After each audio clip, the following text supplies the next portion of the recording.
Baik, puji Tuhan. Haleluya. Haleluya. Haleluya. Ya, kita biarlah kita menikmati kasih Tuhan. Ya, judo kita dijumpa lagi di judo Jumat berdoa. Namanya saja kita cuma berdoa, berarti mari kita belajar memberi diri lebih banyak untuk berdoa. Karena itu yang Tuhan mau. Saudara yang kekasih dalam nama Tuhan, beberapa waktu lalu saya sudah pernah sebelum itu bahwa ada orang bilang doa itu seperti vitamin apa namanya. DKI bilang tidak berdoa tidak ada berkat. Bahkan dia bilang hamba Tuhan di DKI itu bilang doa itu nafas. Nah saya rasa bukan cuma di DKI, itu juga menjadi motor kita atau pendorong kita ya. Kita semakin banyak berdoa hari-hari. Sebab itulah kekuatan saya dan saudara. Kita bilang apa-apa semua ada tempat, tapi anak manusia tidak ada tempat. Bahkan dia sangat rindu dapat tempat untuk menaruh kepala.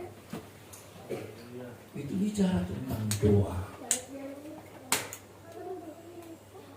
Saya dan saudara hari-hari ini, saudara, kita memberi diri untuk menjadi pendoa. Pendoa bagi siapa saja. Pendoa bagi keluarga, pendoa bagi suami, pendoa bagi istri, pendoa bagi pekerjaan Tuhan.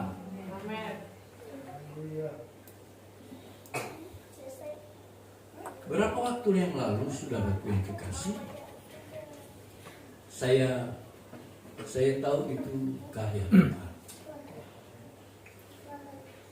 Tidak kebetulan, saya selalu bilang tidak kebetulan. Sudah mau 3 bulan ini saya bisa berhubungan dengan orang ini. Itu karena doa. Walaupun itu dia punya kepentingan, dia karena dia mau nyalek, lalu saya tidak tahu juga dia bisa. Nah dia ketemu dengan jemaat. Kebetulan dia jemaat ini dia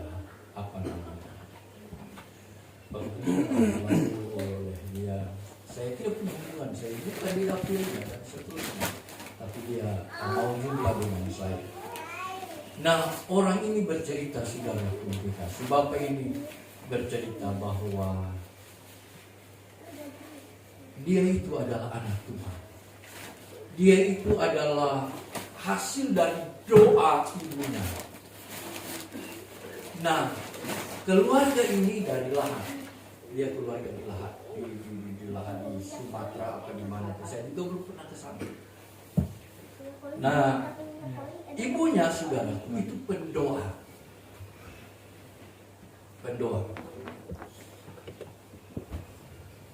Saya tidak tangkap persis, tapi lebih dari 3 punya anak, karena dia mulai kasih tahu. Nah ibu ini, keluarga ini pernah di atas, lalu jatuh, lalu semua habis, lalu bangkit lagi. Tapi ibu ini, menurut kesaksian anaknya ini, Pak Beni namanya, dia bilang dia tidak pernah putus, dia berdoa. Bukan hamba Tuhan, bukan pendeta seperti saya, tapi dia jemaat biasa. Dia cuma tahu bikin cookies. Kalau orang Nado bilang itu bikin roti. Ya Pak.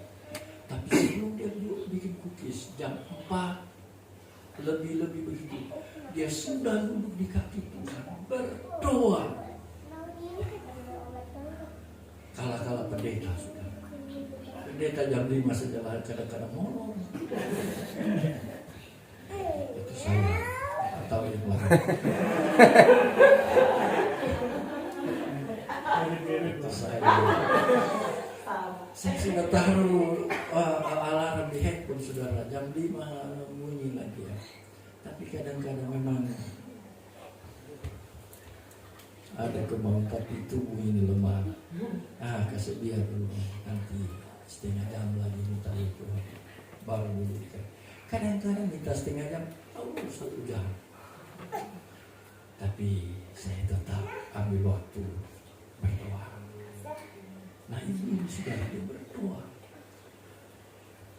Saudara tahu dari hasil dia doa, saudara. Dia bukan cuma doa buat keluarganya, dia doa buat gembala. Dia doa buat jemaat-jemaat Tuhan yang lain. Dan itu karunia doa ada kepada ibu itu. Tidak semua saudaraku, itu karunia. Itu karunia. Ada juga mungkin di jemaat Tuhan kasih karunia kesembuhan. Biar gembala saudara berdoa atau saya suruh berdoa. Waktu berdoa orang sakit dia mati. Tapi kalau orang itu dia berdoa pasti sembuh. Kenapa? Karena Tuhan kasih karunia kesembuhan. Saya tidak mau memaksakan diri saudaraku yang kekasih. Untuk kalau ada sesuatu yang bukan karunia saya lalu saya tidak. Makanya saudaraku yang kekasih dalam nama Tuhan, banyak berserah kepada Tuhan kasih karunia itu. Jemaat tempat saya saudara, ada satu bapak, dia punya, saya menilai ini orang punya karunia. Untuk Tuhan taruh karunia itu menguatkan jemaat-jemaat Tuhan yang lain. Jadi kalau ada jemaat yang lemah, yang itu, Om tidak mau pergi, kamu saja yang pergi ke sana.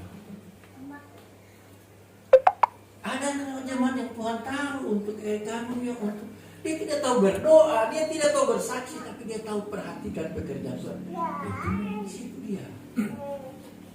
Nah saudaraku yang kekasih dalam nama Tuhan, saya ambil kesaksian ibu ini. Dia cuma berdoa. Tapi dari hasil doanya itu saudaraku yang kekasih, saudara tahu berapa kali gereja di Lahat itu dibangun, itu keluarganya yang bangun. Dirombak, keluarganya yang bangun. Sampai ke pendeta itu pindah saudara ke Pulau Mas itu, dia masih sempat lagi anaknya bangun gereja itu. Ibunya sudah tidak ada, ibunya sudah meninggal, tapi ada anaknya yang oleh doa itu dia selalu berpesan, perhatikan pekerjaan Tuhan, perhatikan pekerjaan Tuhan, bangun gereja. Waktu saya ketemu dengan Bapak kekasih ini, kenapa saya sempat hilang? Ya karena pekerjaan ini. Waktu Tuhan izinkan sebelum pandemi, saya buka karaoke di mana-mana. Salah satu karaoke terbagus juga katanya. Tapi di pandemi dia merayap lagi. Lalu waktu dia datang itu kami sesuai bilang, ayo kita berdoa.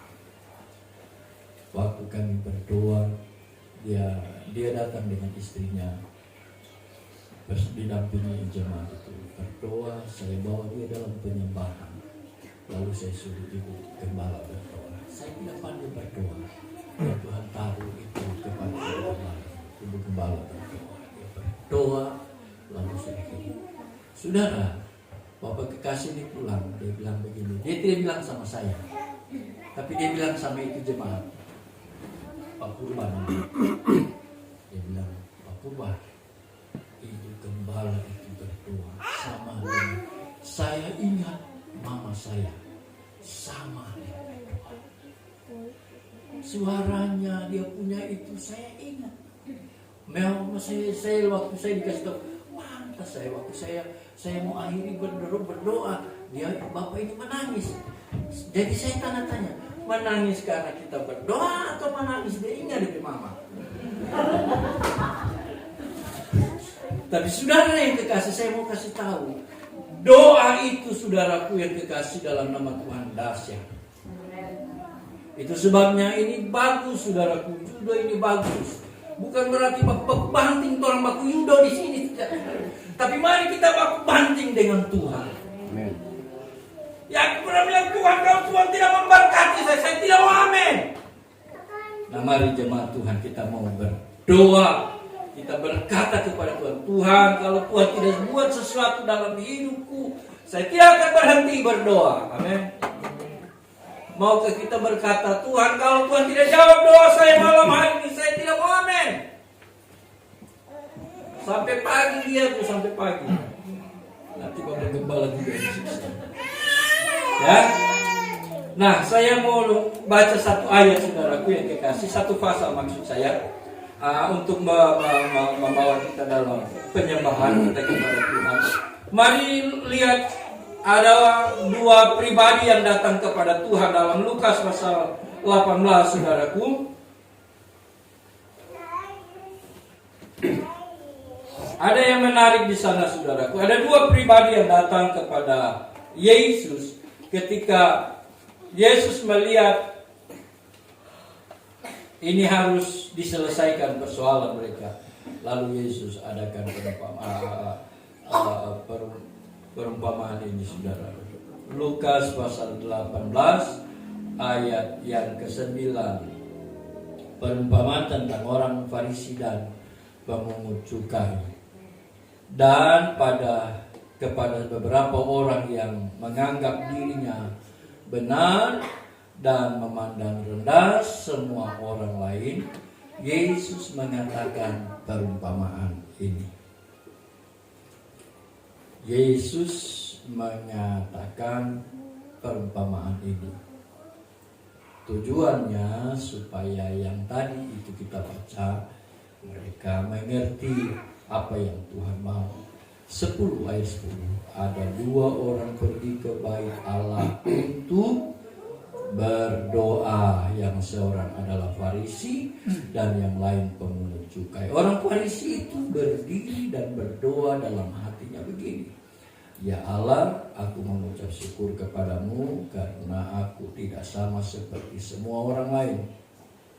Seperti semua orang lain, bukan perampok, bukan orang lalim, bukan pesina, dan bukan juga seperti pemungut cukai ini. Ayat 12, dan aku berpuasa 2 kali seminggu, aku memberikan 1/10 dari segala penghasilanku. Tetapi pemungut cukai itu berdiri jauh-jauh, bahkan ia tidak berani menengadah ke langit, melainkan ia memukul dirinya dan berkata, Ya Allah, kasihanilah aku orang berdosa ini. Aku berkata kepadamu, orang ini pulang ke rumahnya sebagai orang yang dibenarkan Allah, dan orang lain itu tidak.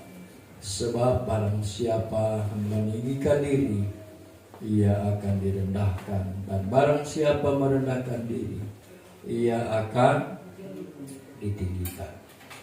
Saudara yang kekasih dalam nama Tuhan, cerita ini atau perumpamaan ini Yesus sampaikan kepada orang yang tadinya mereka bercerita, oh ini, oh itu, oh ini, oh itu.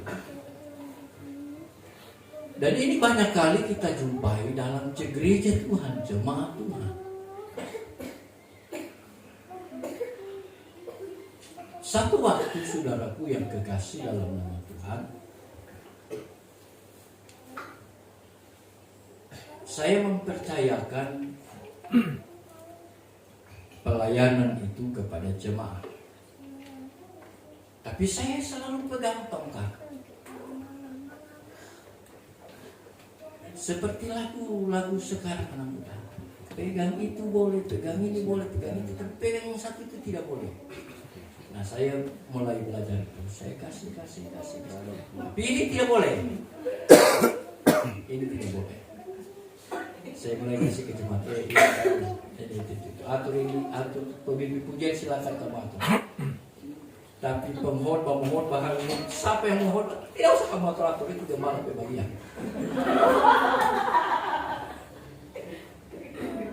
Tapi namanya itu ya tetap aja. Nah, satu waktu sudah berkomunikasi.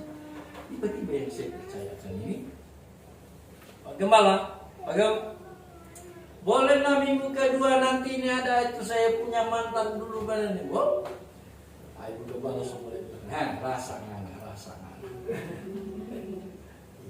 Saya cuma, Tuhan kasih hikmah. Saya bilang, silakan. Silakan.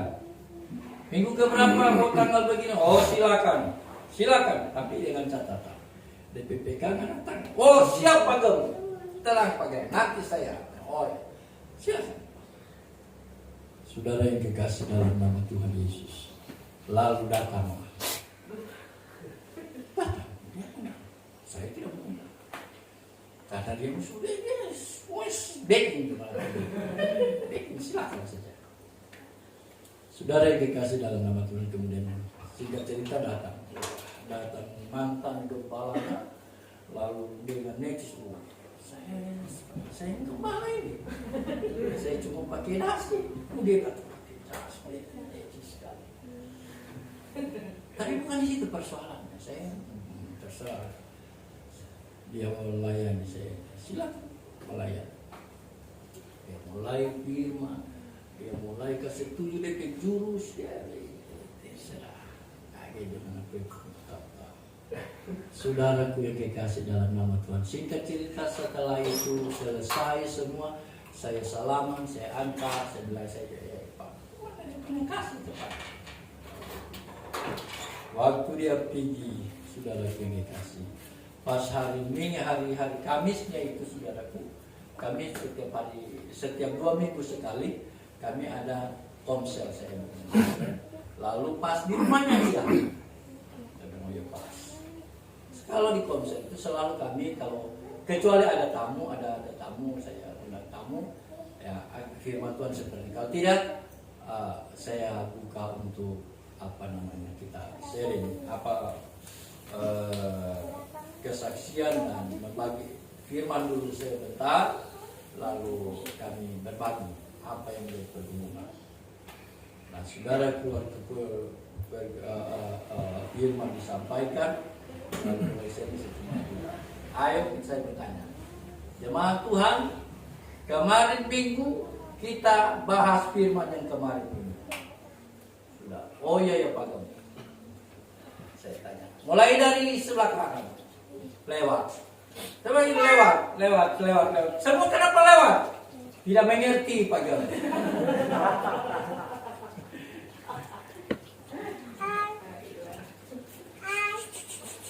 Tidak mengerti. Loh, yang mengundangkan kalian, bukan saya. Saya mengundangkan kalian, bukan saya. Iya Pak Gem itu, nggak tahu dia bahas dari mana, kami tidak mengerti ayatnya. Ayatnya saja mereka lupa. Saya mulai kasih tahu ayatnya. Lalu saya kasih tahu. Makanya kalau bukan pakaiannya kalian jangan coba-coba. Itu bagiannya gembala itu bagiannya gembala. Tidak usah kalian comot-comot ke sana, tidak usah. Kalau kalian mau bertumbuh bagian gembala jangan korek-korek. Termasuk perpuluhan itu bagian gembala. Tidak usah korek-korek. Amin. Jangan korek-korek. Ya? Jangan korek-korek. Apalagi kalau perpuluhan. Kalau perpuluhan saya selalu ada jemaat saudaraku yang dikasih. Saya tidak mau cerita yang lain. Tuhan kirim. Saudara, saya bilang, dan itu dari pergumulan kami gembala. Saya cuma bilang, lakukan firman, kamu akan lihat tuayan besar. Jujur saja dengan Tuhan. Lalu saudaraku dia belajar karena dia dan AKBP. Kecewa dengan AKBP tadi. Belum lama, mungkin baru mau 3 bulan ini dia dengan kami. Dia menikah di Medan. Dia kerja di Alam Sutra. Suaminya kerja di daerah Jakarta Selatan, istrinya kerja di daerah Jakarta Selatan. Saudara, lalu mereka tahu ketemu di mana, saya juga belum terlalu jadi saya belum terlalu banyak cerita dengan dia. Ketemu di mana, lalu mereka janjian karena sama-sama orang Medan. Mereka menikah. Sebab dari sini mereka sudah telepon mereka punya keluarga, bapak mamanya udah beres kau, beres lah. Kami semua yang tanggung, kami semua yang berurus. Udah mereka singkat cerita mereka pulang mau menikah. Sudah jelas di hak ini mereka mau menikah. Tapi waktu sampai di sana saudaraku kekasih, mereka mau urus menikah, AKBP tidak mau. Saya juga tidak tahu nih cerita kenapa tidak mau. Tidak mau. Padahal papa mamanya itu di sini tidak mau. Bingunglah ini anak-anak. Ini bapak ini Simatupang. Dia Simatupang. Dia punya marga Simatupang. Ini bapak ini. Bingung dia. Bagaimana? Tiba-tiba, cari diri tidak bisa. Datanglah nih pendeta dari DPDI. Udahlah Pona, nanti amang yang atur kau kalau kau mau nanti amang yang atur. Sudah ada komunikasi, singkat cerita, akhirnya DPDI di sana yang buka pintu gereja lalu mereka diberkati. Ya, beresin semua. Mereka menikah dan seterusnya. Lalu karena tuntutan pekerjaan mereka harus kembali tidak. Waktu dia kembali ke sini, itu gembala yang di Medan itu yang DPDI cuma pesan begini. Kalian di sana cari gereja GPDI. Bertumbuhlah kalian di sana. Waktu mereka pulang, mereka kontrak di daerah, ambil kontrakan di daerah Joglo, daerah Joglo. Lalu mereka cari GPDI. Saya tidak tahu apakah mereka sudah dicatat ketemu GPDI atau GPDI mana, tapi sudah ada indikasi. Mereka menurut cerita mereka, satu waktu mereka datang ke pastori di tempat kami. Mereka mungkin cari, lalu dapat datang. Kami tidak ada, saya dengan istri tidak ada di keluar. Padahal itu hari Minggu sore. Saya tidak tahu apakah kami keluar apa tidak, tapi waktu setelah itu kami ketemu dengan tetangga, kami selalu panggil dia Popo. Pak Pendeta, ada orang yang panggil sore, katanya nanya ke dia, ini gereja. Dan mereka berapa ibadah jam 10 waktu itu kami masih jam 10. Oh pendetanya tidak ada orang. Sudah selesai itu. Sudah ada kekasih. Minggu depannya mereka datang. Mereka bersaksian. Namanya jemaat baru kemudian silakan. Kalau mau bergabung bertumbuh mari. Saudara yang dikasih dalam nama Tuhan Yesus. Lalu bergabunglah mereka dengan kami. Ya kami kasih tahu. Ini setiap hari Minggu kami selesai ibadah makan ala kadarnya. Rupanya ini Bapak jago masak jengkol. Kemudian jemaat-jemaat yang lain yang jago makan jengkol. Kalau dia jago masak jengkol, jemaat yang lain jago makan masak. Jadi ya nyambung. Nah, jadi cerita yang lalu muncullah ini apa ini? Dia mulai tanya, Tuhan. Saya bilang apa yang saya tahu itu yang saya sampaikan. Saya bilang lakukan saja maka engkau akan melihat. Tidak usah peduli apa kata ayat yang di sebelah sana. Tidak usah peduli apa kata pendeta yang di YouTube sana. Tidak usah peduli dengan apa yang firman bilang. Kerjakan saja. Lalu dia tanya. Setelah beberapa hari dia tanya. Dia telepon ibu gembala. Bu Gem, itu perpuluhan mau ditaruh di envelope atau ditransfer atau di mana? Lalu saya sempat dengar, saya bilang, tidak peduli itu mau ditransfer, mau di envelope, mau dipegang, yang penting bawa. Dalam Alkitab kan tidak dibilang perpuluhan mesti taruh di envelope atau mesti taruh di envelope coklat warna, tidak. Yang dia bilang itu bawa saja. Nah saudara, waktu dia bawa saudara, akhirnya sudah supaya memacu jemaat yang lain, kamu bawalah di envelope. Waktu dia bawa, saya bilang, Tuhan, ini jemaat Tuhan benar-benar taruh di tempat ini untuk melakukan diri. sampai dia punya ujung-ujung itu ada, saudara. Oh, berarti dia jujur. Tuhan, tolong keluarga. Mereka lagi bergumul. Rupanya Medan itu begitu, saudara. Kalau sekian bulan dia menikah belum ada tanda-tanda, dia sudah mulai khawatir. Saya bilang tenang saja, Oma aja 2 tahun coba tahan. Pasti namanya Tuhan sudah satukan satu waktu, pasti. Lakukan saja firman. Mungkin hari ini engkau belum, tapi bagian yang lain Tuhan buka. Saudara yang dikasih, untuk melakukan firman itu kalau kita tidak ada dalam doa, susah saudara. Biar lagi gembala mau khotbah berapa kali itu Tuhan, kalau saudara juga tidak mau, tidak bisa saudara. Nah saudaraku yang kekasih dalam nama Tuhan Yesus, mari kita lihat kembali. Saya mau lihat kembali firman Tuhan ini, ayat yang ke-11. Orang Farisi itu berdiri dan berdoa. Saudaraku, berdoa ini semua orang buat, saudara. Gereja Tuhan, mau pakai kosta ke, mau pakai sebelah ke, mau pakai miring ke, semua berdoa. Sampai saudara kita juga orang Kedah berdoa juga orang, berdoa. Tapi lihat saudaraku yang kekasih dalam nama Tuhan, dalam doa yang lain, ayat 11, orang Farisi itu berdoa dalam hatinya begini, ya Allah, aku mengucap syukur kepadamu karena aku tidak sama seperti semua orang lain. Doa sama, saudara kerja. Sudah betul angkanya berdoa. Mengucap syukur dia dasari dengan mengucap syukur. Doa yang pertama kita harus dasari dengan rasa syukur. Kalau berdoa kita datang saudaraku dengan dilandasi dengan kita bersyukur kepada Tuhan, maka tidak ada alasan kita tidak akan pernah malas untuk bangun pagi berdoa. Walaupun saya tadi bilang ada molor-molornya.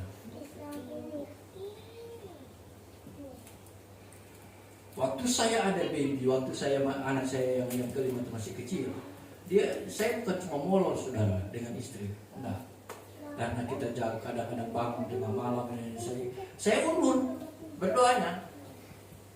Tapi pokoknya saya kerjakan. Saya ulur. Saya bangun pagi telat.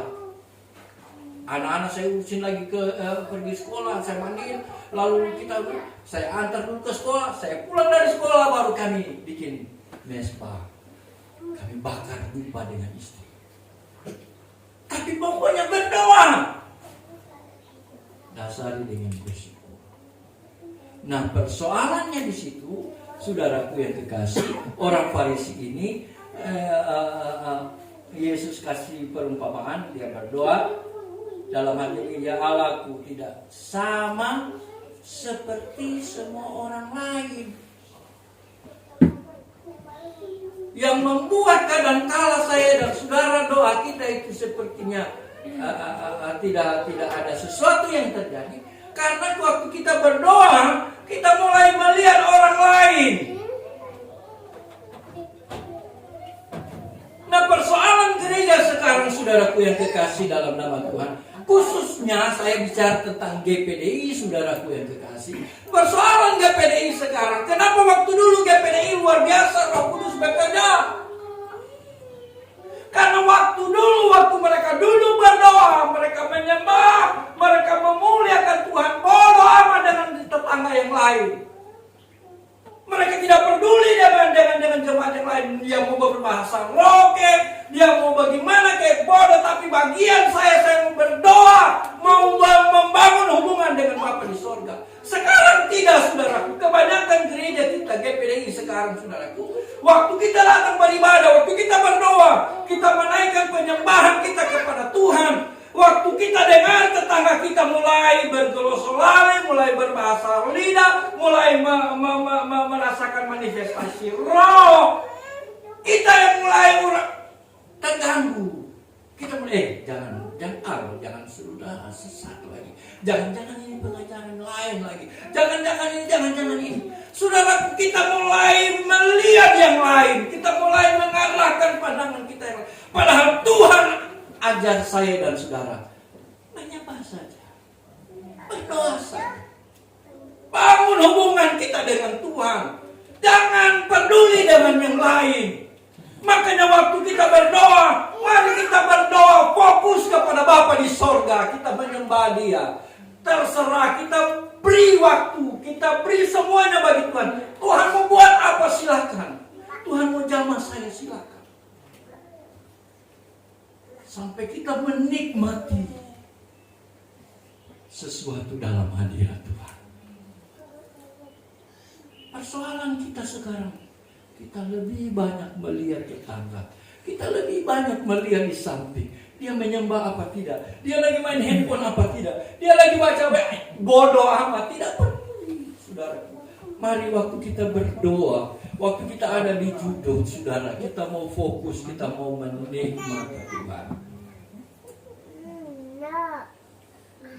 Saya yakin dan percaya kalau kita buat ini, saudaraku,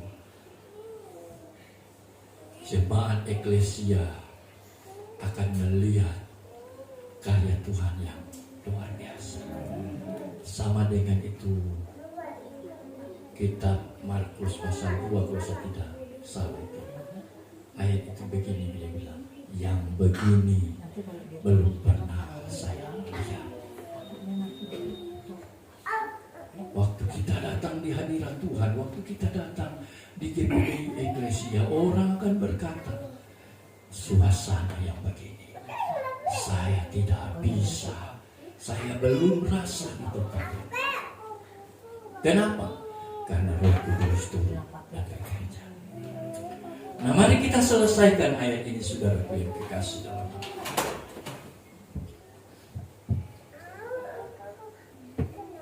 Bukan perampok, bukan orang lalim, bukan pezina, dan bukan juga seperti pemungut cukai. Mari saya lompat, saudaraku yang dikasih. Ayat 12, 13.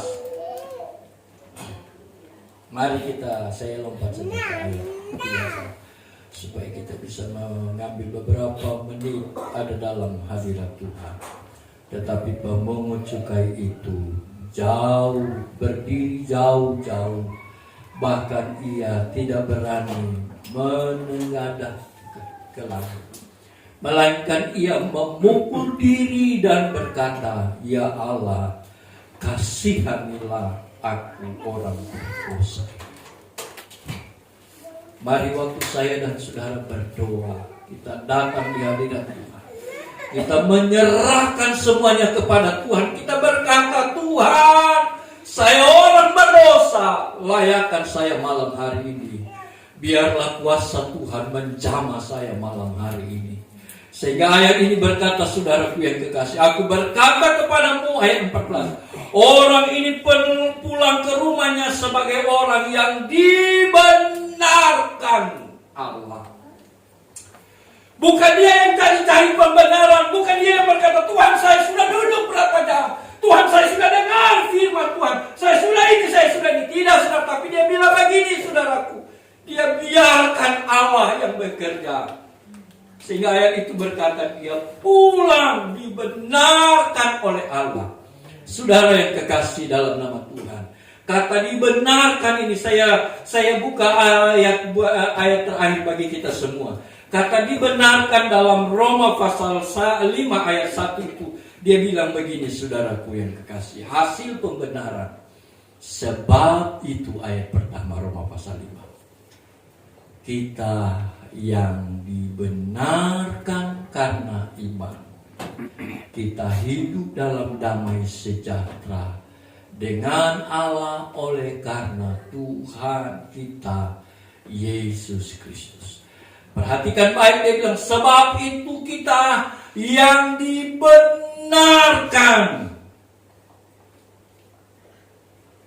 Bahasa Alkitabnya dia pakai di sana, di kayu sunyi. Dibenarkan. Bukan karena saya dan saudara.